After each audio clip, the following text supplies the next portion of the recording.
کسی کو اللہ اتنی بڑی شہادت نہیں دے دیتا عزیزوں، کیوں نہیں دیتا؟ اس کو سمجھیں، یہ سمجھنے کا مسئلہ ہے، یہ کسی ایک رہبر کی بات نہیں ہو رہی ہے، اسلام کے اصول بتائے جا رہے ہیں، اصولوں کے ساتھ دیکھیں کسی کے اختیار میں کچھ نہ ہو تو اسے پاکیزہ زندگی جینا بہت آسان ہے۔ اپنے گھر سے نکل کے آفس میں جانا اور پہلی تاریخ کو پیسہ آ گیا، اب یہاں پہ پیسے آرام سے یا دکان پہ جانا پیسہ کما کے لانا، یہ زندگی جینا آسان ہے۔ لیکن جس کے اختیار میں کچھ آ جائے، امامباڑہ آ جائے، اوقاف آ جائے، مسجد آ جائے، انجمن آ جائے، پیسے آ جائیں، قوم میں مال آ جائے، اب سمجھ میں آتا ہے کہ انسان روح اس کی پاک ہے کہ نہیں، دل پاک ہے کہ نہیں ہے۔ جب اس کے پاس کوئی اختیار آتا ہے، رہبر انقلاب وہ تھے کہ جن کو 47 سالوں سے سب سے اوپر کی پوسٹ پہ رہے، لیکن 47 سالوں میں 1 فٹ زمین نہیں خریدی، 1 اینٹ بھی نہیں رکھی، اور اپنے ان کے 4 بیٹے ہیں، چاروں بیٹے بھی کرائے کے مکان میں رہتے ہیں۔ یہ کوئی دکھاوے کی چیز نہیں ہے، یہ وہ زندگی ہے جو انہوں نے امیر المومنین سے سیکھی تھی، رسول اللہ سے سیکھی۔ اور جب ایسی زندگی جی جائے، وقت پورا ہو گیا، جب ایسی زندگی جی جائے تو اللہ انعام کے طور پر ایسی عظیم شہادت دیتا ہے۔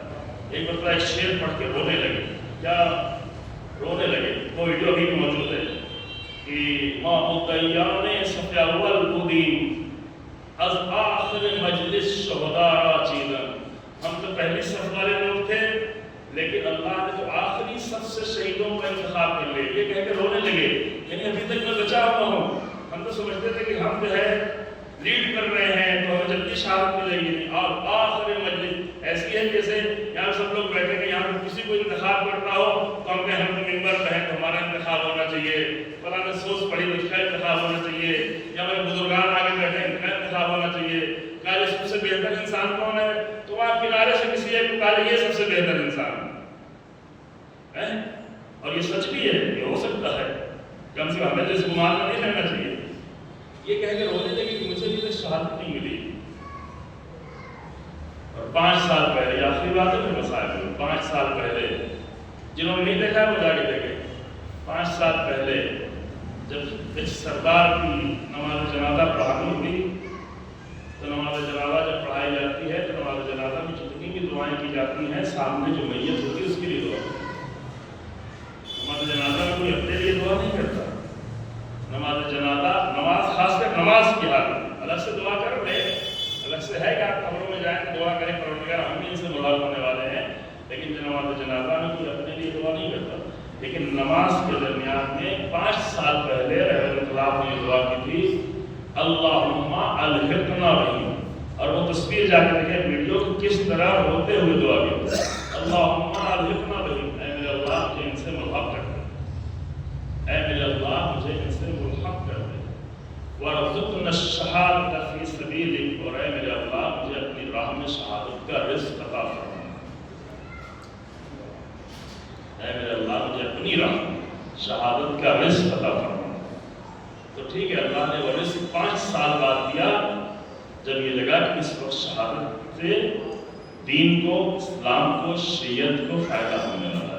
بس اس بات تمام کر دی، ایک آخری جملہ پھر کہتے ہیں آپ کی اجازت سے کہ دنیا جو 28 فروری کی پہلے کی دنیا تھی اب وہ دنیا نہیں رہنے والی، سوچے بھی نہیں، 28 فروری 2026 سے پہلے کی دنیا اور تھی، 28 فروری 2026 کے بعد کی دنیا بہت کچھ بدل چکی ہے، بہت کچھ بدلنے والی ہے، اور بہت تیزی سے بدلنے والی ہے۔ ہمیں بھی بدلنا پڑے گا، اگر نہیں بدلے تو پیچھے رہ جائیں گے، سمجھ لیں۔ پہلے بھی میں نے عرض کر دیا، اس سال کا محرم و محرم نہیں جو ہر سال جیسا محرم، کچھ تو سوچنا پڑے گا، اتنی عظیم شہادتوں کے بعد کچھ تو سوچنا پڑے گا کہ ہم صرف آباء و اجداد کی رسمیں ادا کرتے رہیں گے یا رسم شبیری ادا کرنا ہے۔ رسم شبیری نکل کر خانقاہوں سے ادا کر رسم شبیری، ایسا نہ ہو کہ ہمارے ادا خانے خانقاہ بن کے رہ جائے، اپنے آباء و اجداد کی رسمیں ادا کر۔ رسم شبیری وہ جو لوگوں کو بیدار کر دے، جو لوگوں کو حق کے لیے حق کی آواز اٹھانے کے لیے کھڑا کر دے، تو یہ تو ممکن نہیں ہے کہ اب وہ زمانہ آنے والا ہے۔ اور بدلنا کیا ہے؟ بدلنا صرف جیو پولیٹکس نہیں بدلے گی، صرف ورلڈ آرڈر نہیں بدلے گا، بلکہ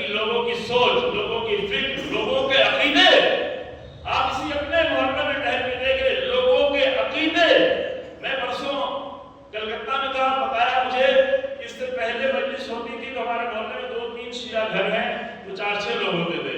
رہبر انقلاب کی شہادت کے بعد ہمارے محلے میں بھی 40-50 لوگ کھل کر آتے ہیں.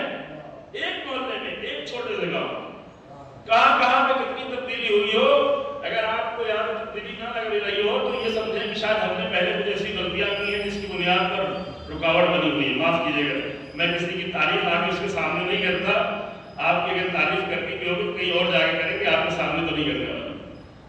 لیکن اگر نہیں تبدیل ہو رہا اور یہ اپنی برائی ہم یہ بیان کرتے ہیں کہ کئی سال اشرا پڑھنے کے بعد بھی ممکن ہے ایک پڑوسی کے اوپر بھی اثر نہ کرنے پائیں، لیکن ایک رہبر کے خون نے پوری دنیا پہ اثر کر دیا.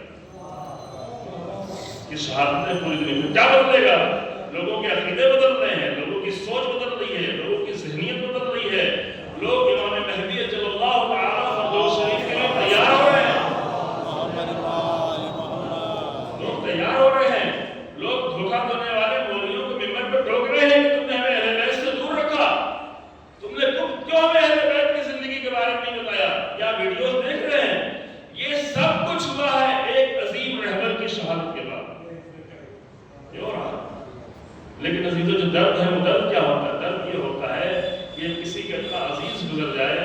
اب یہ بچی اس کا انتقال ہوا، اللہ رحمت فرمائے. غم کی بات ہے. دوسرا ہم بھی سنتے ہیں، مجھ سے تو کوئی ربط نہیں ہے، کوئی رشتہ نہیں ہے، لیکن جب مجھے بتایا، فون میں بتایا تو بھی افسوس ہوا، یہاں بتایا تو بھی افسوس ہوا. آپ لوگ اس بات لوگ سے اس لیے شاید مجلس میں آئے ہو کہ جوان بچے کی مجلس سے چلتے ہیں، چونکہ افسوس ہوتا ہے انسان کو.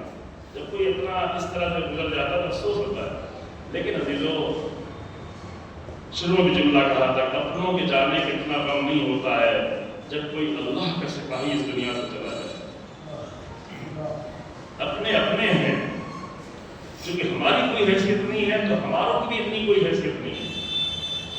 لیکن اللہ کی ذات ہے جنہوں نے اللہ کے لیے زندگی جی ہو، جنہوں نے اللہ کے لیے قربانیاں دی، جنہوں نے اللہ کے لیے 1400 سال پہلے قربانی دی ہے. آج ہم کیوں روتے ہیں؟ کیونکہ اللہ کے لیے زندگی امیر المومنین کی اللہ کے لیے، رسول اللہ کی زندگی کا لمحہ لمحہ اللہ کے لیے. تو ہمارا لمحہ آج ہمارا رہبر شہید جو امیر المومنین کے غلاموں کو غلام ہے. ٹھیک ہے، فرزند امیر المومنین ہے، فرزند حسین ہے، لیکن خود کو غلاموں کو غلام ہی سمجھتے تھے. لیکن چونکہ اللہ کے لیے جیے، اللہ کے لیے انتخاب کیا، اللہ کے لیے شہادت کا انتخاب کیا، اللہ کے لیے قربانی دی، تو اللہ بھی تو بدلہ دیتا ہے. اللہ کسی کو انما توفون اجورکم یوم القیامہ، قرآن میں فرحین بما آتاہم اللہ من فضلہ، اللہ کی فضل سے جو عطا ہوگا شہیدوں کو وہ خوش ہوں گے.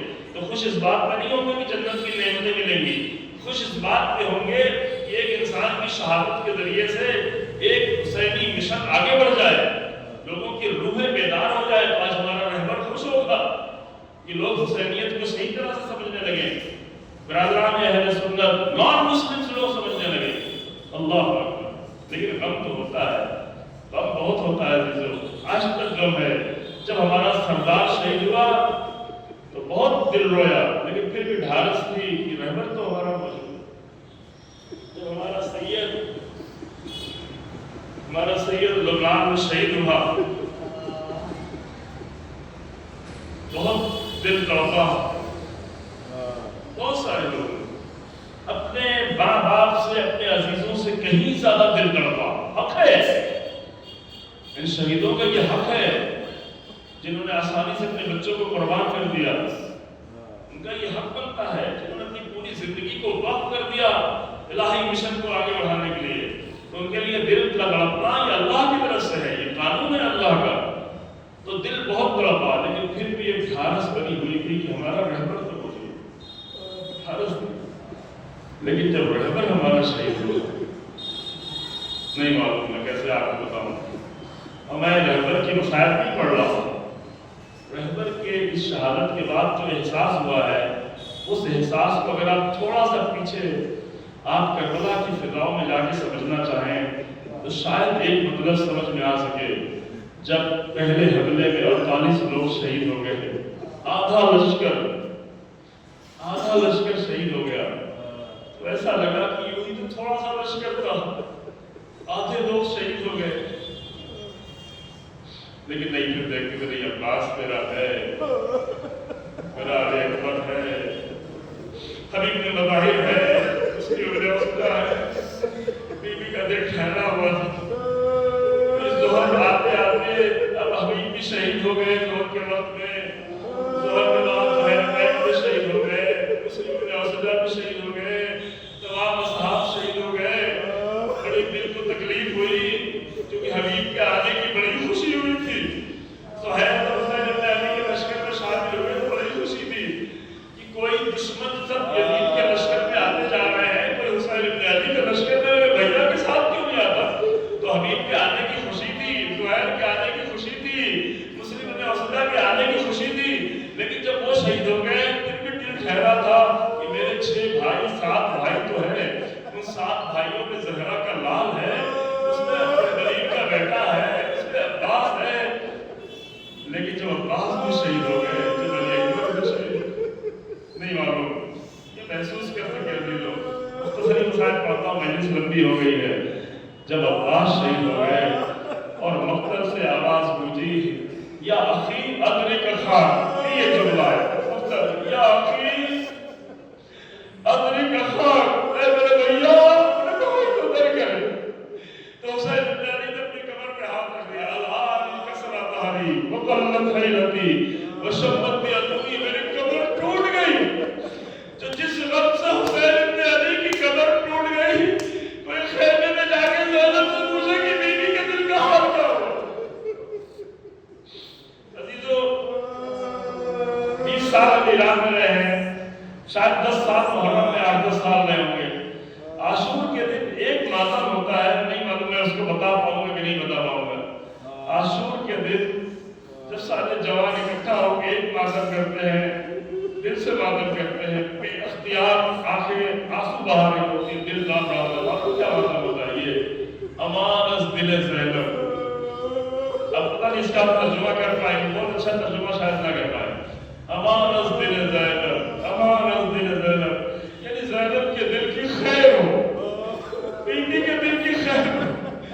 بیٹی جو مسلسل شہادتوں میں شہادتیں دیکھ رہی ہے، زینب کے دل کا حال کیا ہوگا؟ ہمارا رہبر شہید ہوا تو پھر بھی تسلی ہے کہ لشکر ہے، لوگ ہے، بیٹا ہے، دوسرا رہبر ہے۔ لیکن تھوڑی دیر اس 4 برس کی بچی سے جا کے پوچھے